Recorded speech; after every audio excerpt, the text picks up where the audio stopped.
Physics is a branch of science in which a study of nature and event of nature. Physics जो है भौतिकी जो है विज्ञान की वह शाखा है जिसमें हम लोग प्रकृति और प्रकृति में घटने वाले घटनाओं का अध्ययन करते हैं। चलो दूसरा जो है बात हम बताए थे प्रकाश के बारे में। प्रकाश वह भौतिक कारक है जो हमें वस्तु देखने में सहायता प्रदान करता है। निर्वात में प्रकाश की चाल 3 × 10⁸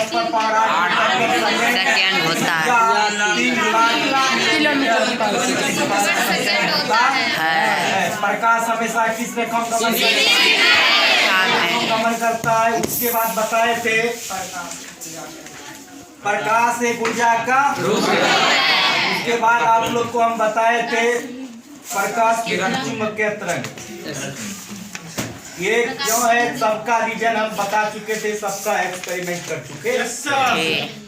अब जो है आगे जो होगा मेरा बताए थे किरण। नहीं, जिस प्रकार हम लोग सड़क पर चलते हैं तो उसको रास्ता बोलते हैं तो उसी प्रकार जो है प्रकाश जिस पथ पर जो है गमन करता है उसे हम लोग किरण कहते हैं। प्रकाश जिस पथ पर गमन करता है उसे क्या कहते हैं। उसके बाद बताए थे किरण पुंज है ना। किरण पुंज 2 वर्ड से बना है, एक किरण दूसरा किससे होता है। पुंज का मतलब क्या होता है, समूह, और किरण मतलब किरण। तो इसलिए हम लोग कह सकते हैं किरणों के समूह को किरण पुंज कहते हैं। Group of ray is known as beam of light. किरण पुंज को इंग्लिश में बोलते हैं बीम ऑफ लाइट, या बोल सकते हैं हम लोग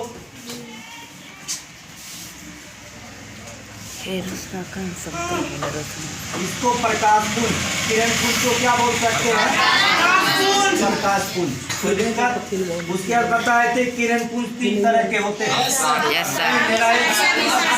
सिंपल का जो फिगर इज फिजिक्स। फिगर को देखते चले जाओ, फिजिक्स जो है ऑटोमेटिक आ जाएगा समझ है ना। तो यहाँ पर देखो इस फिगर में क्या हो रहा है, सभी किरण एक दूसरे के समांतर गमन कर रहा नहीं। तो हम लोग डेफिनेशन बोल सकते हैं जिस किरण पुंज के सभी किरणें एक दूसरे के समांतर गमन करता हो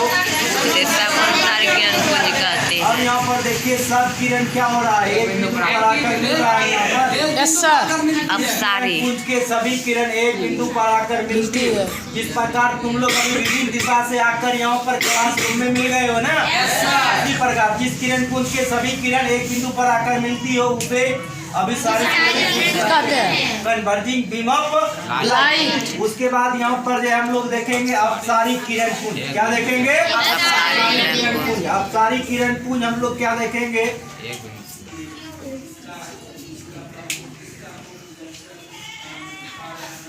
अब सारी किरण पुंज एक बिंदु से देखो निर्गत होकर विभिन्न दिशाओं में फैल रहा है।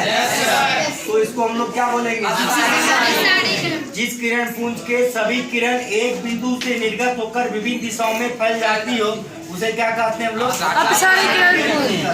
उसके बाद बताए थे आत्मदीप्त पदार्थ। आत्मदीप्त पदार्थ, आत्म मतलब क्या हुआ, अपना प्रकाश, मतलब क्या हुआ, प्रकाश। जिस वस्तु को अपना प्रकाश हो उसे आत्मदीप्त पदार्थ कहते हैं। इसी में बताए थे ये 2 तरह के होते हैं, प्राकृतिक पदार्थ और जो है मानव निर्मित आत्मदीप्त पदार्थ। तो जो है प्राकृतिक किसको बोलते हैं, जैसे जुगनू हो गया, सूर्य, तारा और तारा हो गया है ना। इधर क्या हो गया तुम्हारा, बल्ब, टॉर्च, मोमबत्ती है ना। ये सब क्या हो गया तुम्हारा। अब जो आता है अदीप्त। तो अदीप्त बताए थे, दीप्त मतलब प्रकाश और मतलब नहीं है ना। जिस वस्तु को अपना प्रकाश नहीं कहते हैं। उसके बाद जो है पारदर्शी। पारदर्शी का मतलब क्या होता है, आर पार। क्या होता है, आर पार। नहीं, जिस वस्तु से प्रकाश की किरण क्या करता हो, जिस वस्तु से प्रकाश की किरण लोग उसे क्या कहते हैं, कहते हैं। उसके बाद अपारदर्शी। तो देखो इसको हम लोग क्या बोल सकते हैं, और मतलब क्या हुआ नहीं, और पारदर्शी मतलब क्या हो गया आर, और मतलब आर पार प्रकाश की किरण नहीं होगा नहीं। तो हम लोग डिफिनेशन इसका कैसे बनाएंगे, जिस वस्तु से प्रकाश की किरण आर पार नहीं होती हो, जिस वस्तु से प्रकाश की किरण आर पार नहीं होती हो उसे हम लोग क्या कहते हैं, पारदर्शी पदार्थ कहते हैं। उसके बाद बताए थे पारभासी। पारभासी मतलब है जिस वस्तु से प्रकाश की किरण अंशतः आर पार होती है, पूर्ण रूप में नहीं अंशतः कुछ भाग आर पार होती हो, उसे हम लोग क्या कहते हैं, पारभासी कहते हैं। तो ये एग्जाम में तुमको इस टॉपिक से इस प्रकार क्वेश्चन होगा, तेल लगा हुआ कागज कौन से जो है पदार्थ है, पारदर्शी होगा पारभासी। मेरे जो है क्वेश्चन को समझा? Yes sir. घिसा हुआ कौन किस प्रकार का पदार्थ है? एक नंबर में देगा वो पारदर्शी, 2 नंबर में पारदर्शी, 3 नंबर में पारभासी। कोई दिक्कत है ना? उसके बाद आता है छाया, जिसको इंग्लिश में हम लोग शेडो कहते हैं। जिसको इंग्लिश में हम लोग क्या कहते हैं, शेडो क्या है? छाया। सपोज कीजिए यहाँ पर जो एक अपारदर्शी वस्तु रखी है, कौन वस्तु, अपारदर्शी वस्तु, और रे ऑफ लाइट इस पे जो है क्या हुआ, पड़ा। जैसे पड़ा तो क्या होगा, आर पार हो पाएगा, नहीं हो पाएगा। तो हम लोग कह सकते हैं जब किसी अपारदर्शी पर प्रकाश की किरण जो है आपतित होती है तो उससे जो है टकरा कर एक क्या होता है, अंधेरा क्षेत्र बनता है। नहीं, जिसके पीछे अपारदर्शी वस्तु के पीछे में एक अंधेरा क्षेत्र बनती है, जिसे हम लोग क्या कहते हैं, यहाँ तक जो है बिहार बोर्ड में आने की कोई गुंजाइश क्वेश्चन का नहीं था, जो था मैंने लिखा दिया था पिछले के क्लास में। लेकिन आज जो हम लोग पढ़ेंगे प्रकाश के परावर्तन के नियम, जो कि काफी इम्पोर्टेंट क्वेश्चन है। तो मेरा आज का क्वेश्चन है प्रकाश के परावर्तन के नियम को लिखें। पहला VVI क्वेश्चन है ना। तो अब जो है इसमें कहीं कोई बात नहीं, एकदम सिंपल सी बात रखो। यहाँ पर जो है हम लोग एक दर्पण लेते हैं समतल, और रे ऑफ लाइट को इसमें इंसिडेंट कराए, क्या यहाँ से रिफ्लेक्ट हो जाएगा? Yes sir. बिल्कुल नहीं होगा सर, ये रिफ्लेक्ट जो है रे ऑफ लाइट जो है यहाँ पर नहीं होगा। उसका रीजन है नहीं होने का, रीजन क्या है कि जब तक इसमें कलर नहीं करोगे तब तक जो है रिफ्लेक्ट नहीं होगा, है ना। तुम लोग देखता होगा कि जब हम लोग घर में जो है आईनों को देखते हैं उसके पीछे जो है रहता है, इसलिए रहता है कि वो रिफ्लेक्ट करता है, तब हमारा शरीर जो हमारा चेहरा मेरा फेस दिखाई देता है। यदि जो है देखा होगा कुछ जो है आईनों का कुछ दिन रहने के बाद उखड़ के उसका पेंट जब खत्म हो जाता है तब जो है हम लोग का क्या होता है, दिखाई नहीं देता है। सपोज करो कभी तुम लोग स्कॉर्पियो 4 व्हीलर में बैठा होगा, 3 व्हीलर में बैठा होगा, उससे हम लोग सामने की वस्तु को देख सकते हैं। क्यों? क्योंकि कलर ही नहीं रहता है, इस वजह से हम लोग देख सकते हैं। इसीलिए प्रकाश की किरण जो है क्या होगा, कलर ही होगा, तब रिफ्लेक्ट होगा, अदरवाइज नहीं होगा।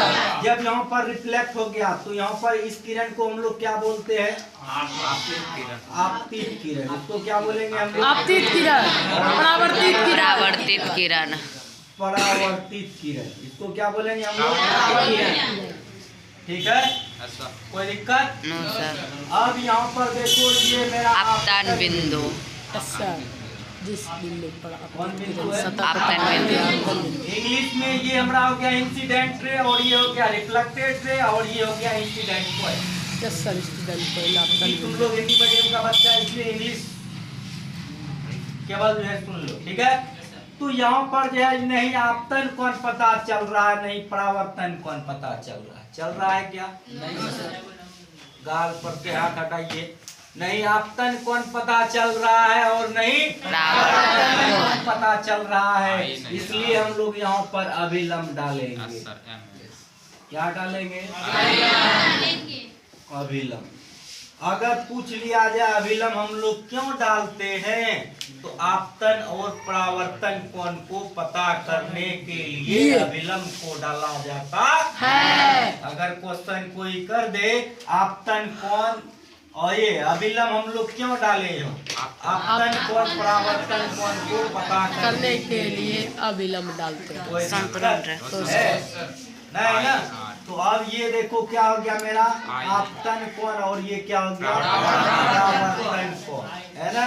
अब हम लोग आते हैं प्रकाश के परावर्तन के नियम। मेरा सीधा कॉन्सेप्ट है बेटा, फिगर इज फिजिक्स। फिगर किसको किसको समझ में नहीं आया हाथ खड़ा करो। ऐसा कोई स्टूडेंट जिसको फिगर समझ में नहीं आया? सबको आ गया? तुमको भी आया?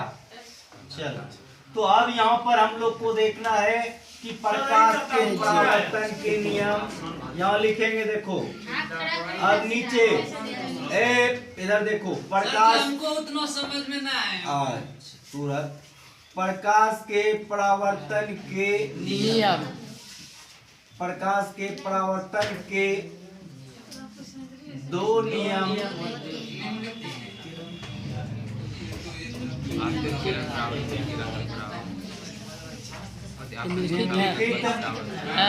है। तो देखो यहाँ फिगर किसको किसको नहीं आया समझ में, एक बार मैं फिर से जो समझा देता हूँ। ये मेरा समतल दर्पण, ये मेरा कौन दर्पण? समतल। यहाँ पर कलई कर दी, कोई दिक्कत? अब जैसे हम लोग प्रकाश की किरण को यहाँ से इंसिडेंट करा दिए, अब इधर तो जाएगा नहीं क्योंकि कलई है। यहाँ से ये क्या हो गया रिफ्लेक्ट, इंसिडेंट हुआ उतना ही एंगल से रिफ्लेक्ट हो, कोई दिक्कत? दूसरा इसमें देखते हैं जब यहाँ से कोई ना कोई एंगल से आ रहा है, इधर से कोई ना कोई एंगल के तो जिस एंगल से आया उसको आपतन कोण कहेंगे और जिस एंगल से जा रहा है उसको परावर्तन कोण कहेंगे। लेकिन यहाँ पर फिगर में क्लियर दिखाई नहीं दे रहा, नहीं आपतन कोण नहीं जैसे प्रतीत हो रहा तैसे तीर का निशान दिए ना, फिर जाता हुआ रहेगा तैसे तीर का निशान दीजिएगा तो उत्कीर्ण है कौन नहीं है दिए नहीं। अब यहाँ नहीं आपतन कोण पता चल रहा है और नहीं परावर्तन। इसीलिए यहाँ से हम लोग क्या किए अभिलंब को डाल दिए, कोई दिक्कत नहीं है। तो यहाँ पर ये हुआ आपतन कोण और ये हुआ। अब फिगर इज फिजिक्स, मैं बार बार बोल रहा हूँ फिगर इज फिजिक्स। ये आपतन कोण किसको बोलेगा? ये देखो आपतित किरण है और ये क्या अभिलंब, इसी के बीच वाला कोण आपतन कोण है। यदि आपको बोल दिया जाए आपतन कोण क्या है तो आप क्या बोल सकते हो? आपतित किरण और ये अभिलंब, आपतित किरण और ये अभिलंब के बीच के कोण को आपतन कोण कहते हैं। बात को बुझ रहा है? सपोज करो यहाँ पर ए है और यहाँ बी है, यहाँ सी है, तो पूछा जाएगा बी में क्या है या बी का पोजीशन क्या है, तो हम लोग बोल सकते हैं ए और सी के बीच का पोजीशन है। बी का पोजीशन यहाँ क्या है? ए और सी बोल सकते हो ना। उसी तरह आपतन कोण किसके बीच में है? देखो आपतित किरण और अभिलंब के बीच के कोण को आपतन कोण कहते हैं। उसी तरह परावर्तन कोण का डेफिनेशन जो हम लोग बोल सकते हैं, ये अभिलंब और परावर्तित किरण के बीच के कोण को परावर्तन कोण कहते हैं। अभिलंब और परावर्तित किरण के बीच के कोण को परावर्तन कोण कहते हैं। ये दो चीज समझना बहुत इंपॉर्टेंट है इसमें, आपतन कोण और परावर्तन कोण। नहीं, which angle between incident and normal is called incident angle, और which angle the angle between normal and reflected ray is known as reflected angle। नहीं, आपतित किरण और अभिलंब के बीच के कोण को आपतन कोण कहते हैं, अभिलंब और परावर्तित किरण के बीच के कोण को परावर्तन कोण। ये मैं नहीं बोल रहा हूँ, ये कौन बोल रहा है? बोल रहा है यस सर। अब हम लोग यहाँ पर देखो परावर्तन के दो नियम है। परावर्तन के दो नियम क्या है? पहला नियम देखो क्या है, समझो इधर। आपतित किरण बोलेगा नहीं कोई, जो जाऊंगा आराम से सुनो। आपतित किरण और ये परावर्तित किरण। आपतित किरण, परावर्तित किरण तथा आपतन बिंदु पर क्या डाले हो? अभिलंब। आपतित किरण, परावर्तित किरण तथा आपतन बिंदु पर डाला गया अभिलंब तीनों एक ही तल में होते हैं। तो वही हम यहाँ पर लिखने जा रहे हैं। देखो ये आपतित किरण, अब क्या है? परावर्तित किरण तथा आपतन बिंदु पर डाला गया अभिलंब तीनों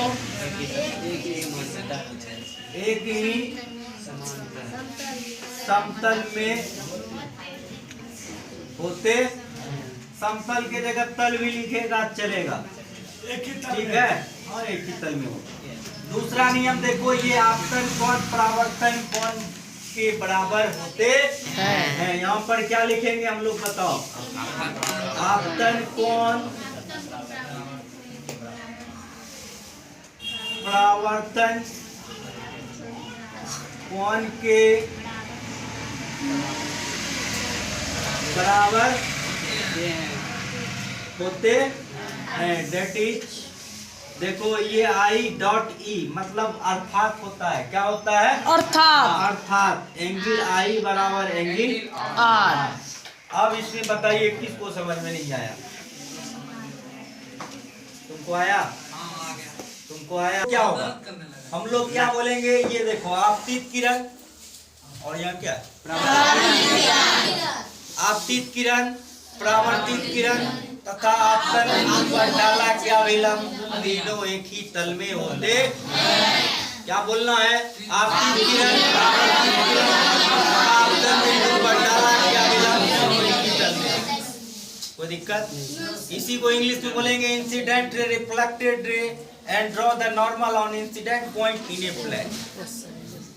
incident angle is equal to reflected angle. नहीं, this is law of reflection of light. तो आपतित किरण, परावर्तित किरण तथा आपतन बिंदु पर डाला गया अभिलंब तीनों एक ही तल में होते। पहला नियम। दूसरा, आपतन कोण परावर्तन कोण के बराबर होते हैं। दूसरा नियम। कोई तकलीफ? Write down. के तौर पे वास्तविक प्रतिबिंब और काल्पनिक प्रतिबिंब है ना। वास्तविक प्रतिबिंब और काल्पनिक प्रतिबिंब। तो यहाँ पर सबसे पहले आप देखो, ये कौन सा दर्पण है बताओ? यहाँ पर वस्तु को हम मैंने रखा, तो ये क्या होगा? इधर इंसिडेंट हुआ, यहाँ से क्या हो जाएगा बताओ? रिफ्लेक्ट होगा। रिफ्लेक्ट होगा। तो हम लोग जो है क्या करते हैं? इमेजिन करते। Yes sir. इसका देखो इमेज कहाँ पर बन गया? यहाँ पर। दूसरा यहाँ पर देखो, ये फिलहाल अभी जान लो तुम कौन सा दर्पण है? अवतल दर्पण है ना। यहाँ पर हम लोग वस्तु को रखे और प्रधान अक्ष के समांतर है, कौन से होकर गुजरेगा? और वक्रता केंद्र से होकर गुजारेंगे, फिर रिटर्निंग क्या होगा? उसी पे होगा। इमेज यहाँ पर बन गया ना। तो देखो ये ए और ये बी, ए डैश और ये क्या हो गया? ये हो गया वास्तविक प्रतिबिंब और ये क्या? या नहीं तो जो इससे अच्छा समझेगा इसमें तुम लोग।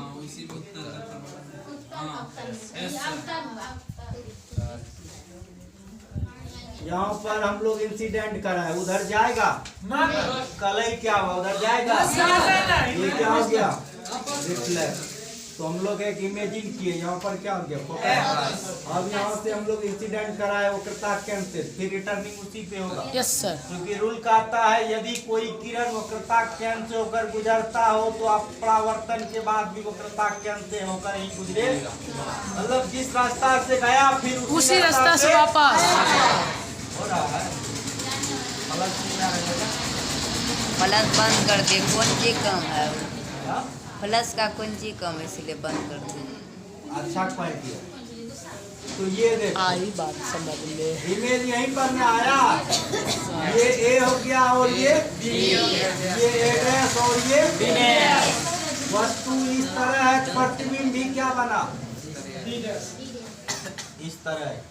अब जो है हम लोग देखो वास्तविक और काल्पनिक प्रतिबिंब में जो है अंतर देखेंगे, है तो क्वेश्चन आप लोग लिख लो, वास्तविक प्रतिबिंब तथा काल्पनिक प्रतिबिंब में अंतर स्पष्ट करें। वास्तविक प्रतिबिंब देखो किस कटाउन से बना है, वास्तविक कटाउन से। तो क्या बोलेंगे, जो प्रतिबिंब वास्तविक कटाउन से बनता हो उसे वास्तविक प्रतिबिंब कहते हैं। खड़े हो जाओ, बोलो एको नंबर में मिलेगा। सीधा बोलो, वास्तविक कटाउन से बने प्रतिबिंब को वास्तविक प्रतिबिंब कहते हैं। एक मिनट सर, इसमें आप कैसे जाने कि वास्तविक कटाउन से ही बना है? यहाँ पर देखो डैश डैश में जा रहा है ना, कल्पना में किए, यस सर। काल्पनिक कटाउन से बना है। यहाँ पर देखो कहीं कल्पना किए हैं, नो सर। डायरेक्ट जो है वास्तविक चीज से गया। सर जी तो इधर से जिससे कि वहाँ वस्तु रखे थे इसको रिफ्लेक्शन करवाए, तो ये भी तो आप जो आपस लौटाती भी सीधे रेखा में ही लौटाना, वास्तविक कटाउन से।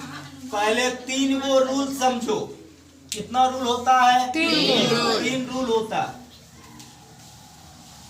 हालांकि हम आगे बताते इसको, लेकिन जो है तुम लोग यही समझ लो। ये प्रधान अक्ष, देखो प्रधान अक्ष के समांतर कोई भी किरण जाएगा वो फोकस से होकर गुजरेगा, यस सर। पहला रूल। दूसरा रूल है मेरा, यदि कोई किरण वक्रता केंद्र से होकर गुजरे तो फिर रिटर्निंग वक्रता केंद्र पर ही होगी। तीसरा जो है मेरा रूल कहता है, यदि कोई किरण फोकस से होकर गुजरे तो परावर्तन के बाद प्रधान अक्ष के समांतर होगा। वैसे भी समझो, यदि समांतर तो फोकस से होकर गुजरा तो ये जो है फोकस से होकर गुजरेगा समांतर में। अगर रामो श्यामो का दोस्तों, श्यामो रामो का कौन चीज दोस्ते होगा, यस सर। वही बात, जब समांतर था फोकस से होकर गुजरा, अब फोकस से क्या होगा, समांतर होगा। दूसरा, वक्रता केंद्र से होकर जो भी जाएगा फिर पूरा रिटर्निंग किस पे आएगा, वक्रता केंद्र पर ही। तो वहाँ पर जो है देखो, अब ये 3 रूल जब 3 नियम तुमको जब माइंड में आ गया तो यहाँ पर जैसे देखो ये मेरा अवतल दर्पण, कौन दर्पण है मेरा, यही ना। यहाँ पर देखो वस्तु को हम लोग रखे और प्रधान अक्ष के समांतर दर्पण पे आपतित कराए, कहाँ से होकर गुजरेगा, अब वक्रता केंद्र से होकर गुजार रहे हैं तो होगा, तो इमेज यही बना, यही ना। तो इमेज बना थी कौन कटाउन से बना, वास्तविक कटाउन से। वास्तविक कटाउन से बने प्रतिबिंब को वास्तविक प्रतिबिंब कहते हैं। कोई दिक्कत, नो सर। वास्तविक कटाउन से बने प्रतिबिंब को वास्तविक प्रतिबिंब कहते हैं। खड़े हो जाइए, बोलिए वास्तविक प्रतिबिंब क्या है, वास्तविक कटाउन से बने प्रतिबिंब को वास्तविक प्रतिबिंब कहते हैं। कौन बोल सकता है, और बोलो तो, वास्तविक कटाउन प्रतिबिंब कहाँ से, वास्तविक कटाउन से बने प्रतिबिंब को वास्तविक बोलो, वास्तविक कटाउन से तुम बोलो, वास्तविक कटाउन से बने प्रतिबिंब को वास्तविक, तुम बोलो, वास्तविक कटाउन से बने प्रतिबिंब को वास्तविक प्रतिबिंब, तुम बोलो, वास्तविक कटाउन से बने प्रतिबिंब वास्तविक। चलो तुम न्यू बॉय, कौन घर है, पापा का नाम क्या, नाम भी बोलने में कंफ्यूज हो जाता है। बोलो वास्तविक प्रतिबिंब। वास्तविक कटौन से ठीक बोल रहा है। वास्तविक कटौन से बने प्रतिबिंब को तुम बोलो।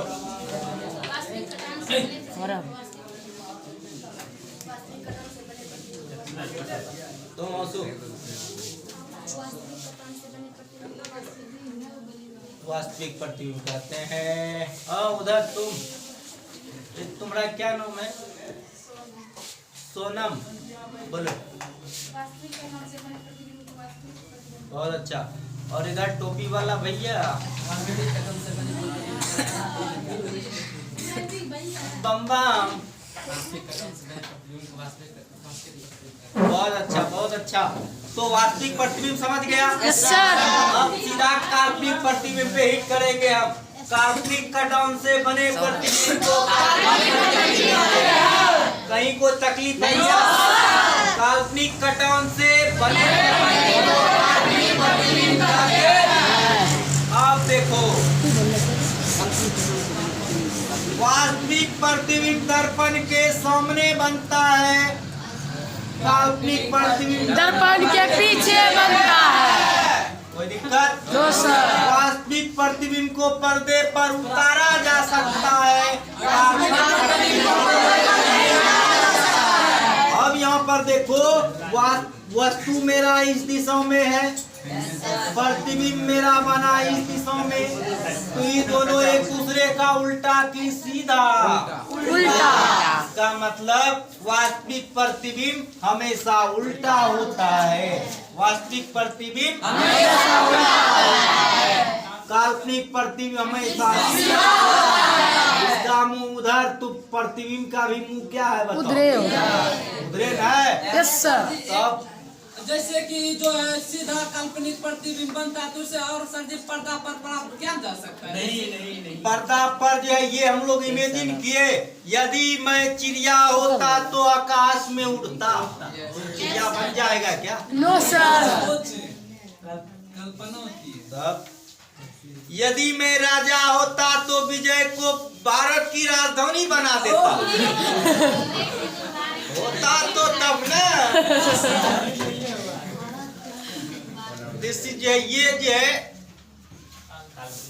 काल्पनिक चीज, ठीक है। तो आप लोग जो है लिखो, वास्तविक प्रतिबिंब और काल्पनिक प्रतिबिंब में अंतर निम्नलिखित है। बने प्रतिबिंब को